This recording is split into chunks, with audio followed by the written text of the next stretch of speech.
देश में सिर्फ हिंदू मुस्लिम ही एक मुद्दा रह गया है कि कुछ और भी मुद्दे पे बात होगी? यहाँ रोजी रोटी का सवाल है, बेरोजगारी का सवाल है। तो हमारा किसानों को आगे तो झुकना पड़ा। किसानों का झुकना इसलिए पड़ा कि उनका आंदोलन चला, 650 किसानों ने शहादत दी है, इसलिए उनको झुकना पड़ा। और 140 करोड़ रुपया को 5 किलो गेहूं के लिए कटोरा पकड़ा के सड़क पर घुमा दिया जाए। फिर निशिकांत दुबे जैसे नेता आते हैं, कहते हैं कि सुप्रीम कोर्ट अपनी मर्यादा में रहेगा। तो अब देश में ये होगा क्या सुप्रीम कोर्ट को भी उसकी मर्यादा बताई जाएगी? देखिए, निशिकांत दुबे और भारतीय जनता पार्टी और उसकी जो विचारधारा के थिंक टैंक है RSS, इनका भारत के संविधान और न्यायपालिका में विश्वास ही नहीं है। ये संविधान को बदलना चाहते हैं और हिंदुत्व राष्ट्र एक तरह अलग संविधान बनाना चाहते हैं, इसीलिए उन्होंने इस तरह का बयान दिया है।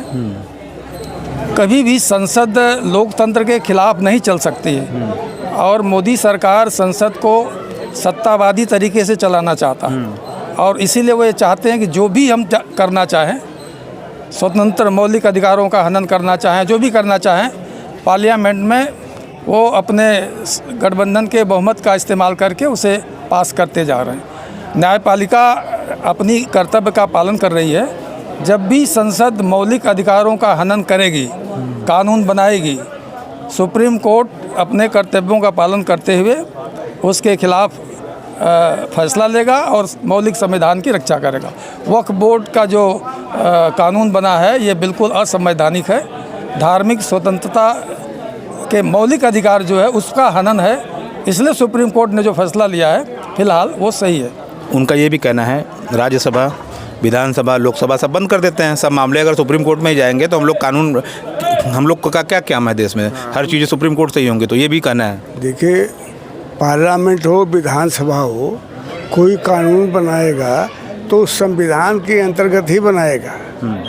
जब संविधान की उपेक्षा करके आप कोई कानून बनाएंगे तो कोर्ट को ये अधिकार है कि उसकी समीक्षा करे कि संविधान के तहत कानून बना है कि संविधान को ओवरलुक करके बना है।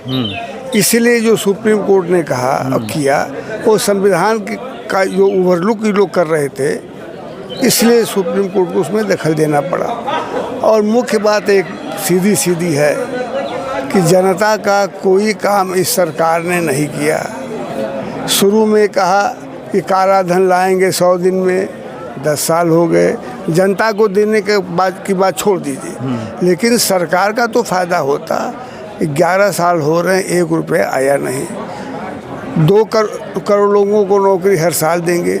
मतलब मेरा कहना है कि जितने वादे किए उसको पूरा नहीं किया, इसीलिए उनके पास एक ही चाह रहा है कि मुद्दा पब्लिक में ऐसा लाते रहो कि लोगों का ध्यान उधर से भटक जाए।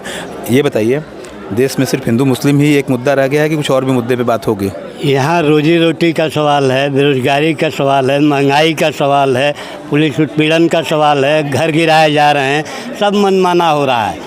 मनमाना इसलिए हो रहा है कि इस समय जो है तानाशाही देश में लागू कर दी गई है। और एक तरफ जो लोग कहते थे कि 26 जनवरी 1975 को इंदिरा गांधी ने इमरजेंसी लागू की और संविधान की हत्या की, और ये खुद संविधान की हत्या कर रहे हैं और कहते हैं कि हम संविधान बचा रहे हैं, जबकि असली काम यहाँ के लोग, यहाँ की जनता कर रही है, यहाँ के राजनीतिक दल कर रहे हैं, प्रतिपक्ष कर रहा है।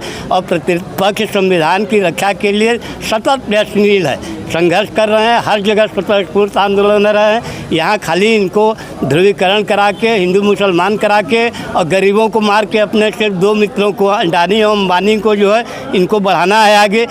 सारा पैसा देश का लेके उनको दे रहे हैं और गरीब गरीब होता जा रहा है, अमीर अमीर होता जा रहा है। इसलिए इस समय जो है जो सबसे बड़ी बात है कि संविधान कैसे बचाया जाए।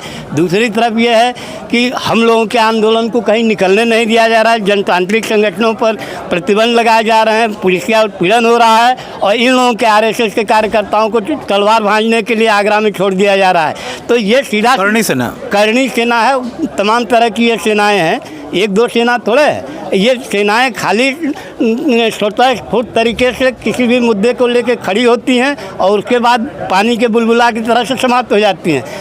आरएसएस का सबसे बड़ा संगठन है, इसके अनुषांगिक संगठन है और सारे जनतांत्रिक अधिकारों को कुचलने के लिए ये एकदम ढाल का काम कर रहे हैं। सारे जगह ये लोग उसी तरह से जनता को क्रश कर रहे हैं और सिर्फ इनके सामने एक मुद्दा है कि अडानी और अंबानी को इस देश का इजारेदार पूंजीपति बना दिया जाए और 140 करोड़ रुपया को 5 किलो गेहूं के लिए कटोरा पकड़ा के सड़क पर घुमा दिया जाए। अब हम जानेंगे मुस्लिम कितना खुश हैं वक्फ बोर्ड से, कितने खुश हैं वो इस फैसले से, इस संशोधन से। इस फैसले से ज़्यादातर 60% जो नाराज़ है, 40% जो है तो वो इसके पक्ष में है। वही ले देकर आता है मामला। महंगाई है, मेन चीज़ तो महंगाई है जो कम नहीं हो रही है। मिश्रा जी बहुत अच्छा बोल रहे हैं। मिश्रा जी के साथ हम कंटिन्यू करते हैं।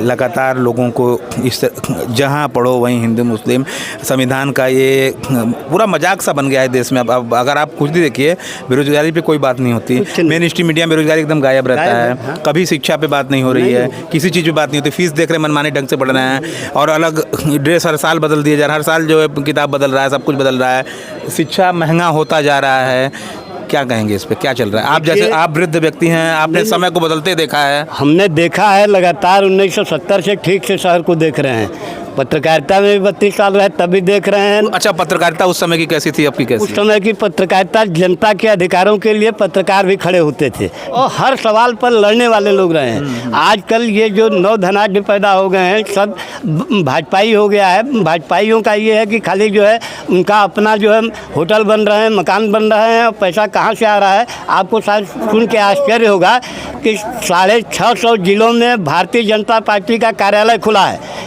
किसी को ये नहीं पता है कि इसका चंदा कहाँ से आया है।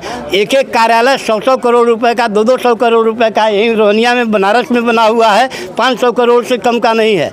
लेकिन वो पैसा कहाँ से आता है? आज तक कभी आरएसएस का कोई यहाँ चौनिया मेंबर भी पूरे देश में नहीं है, कोई उसका रजिस्ट्रेशन नहीं है, लेकिन सारा का सारा काम वही लोग कर रहे हैं और सीधे सीधे है कि जनता को कंगाल बना के सड़क पर भीख मांगने के लिए छोड़ दो और अडानी अंबानी सहित उनके जो 4-6 लोग हैं, इन लोगों को इजारेदार पूंजीपति बना दो।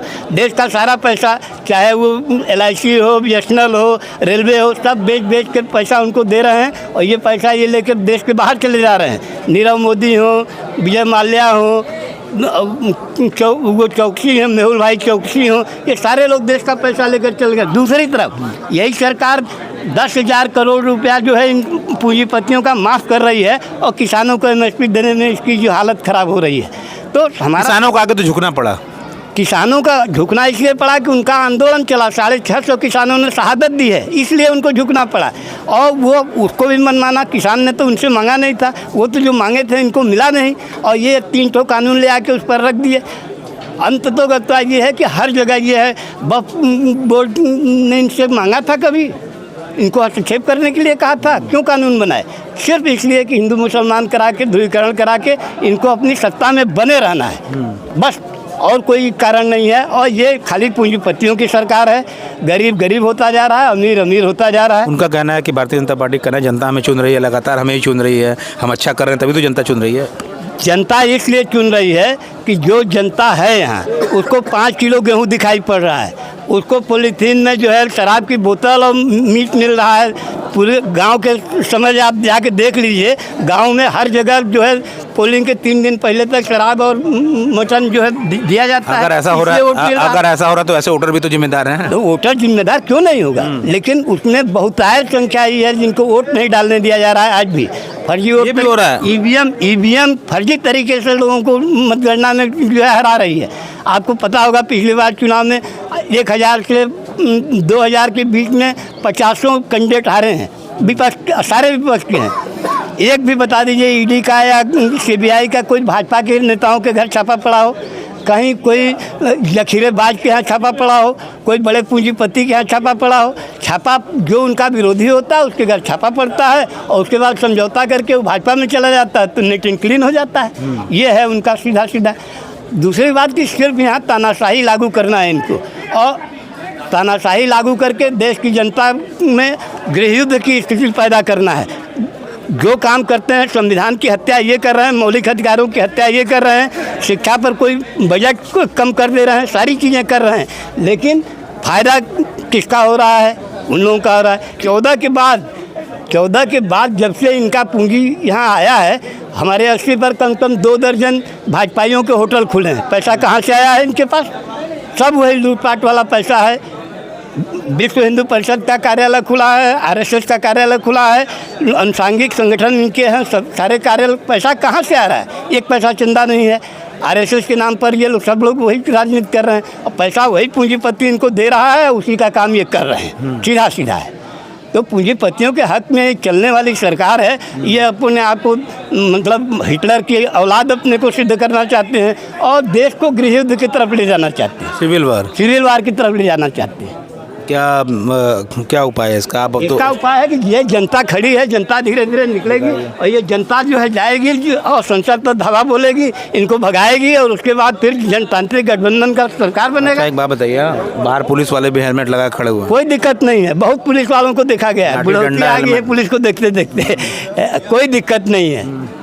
लाठी डंडा हेलमेट सब है। अरे ठीक है भाई, मार लिया ना, ये करिए ना, दूसरा का कर सकल, ओकरे बाद जेल ले जाइए, फिर आई फिर वही कमा करब। नहीं मतलब जब तक न्याय नहीं होगा तब तक हाँ लड़ते रहेंगे, लड़ना हमारा काम है।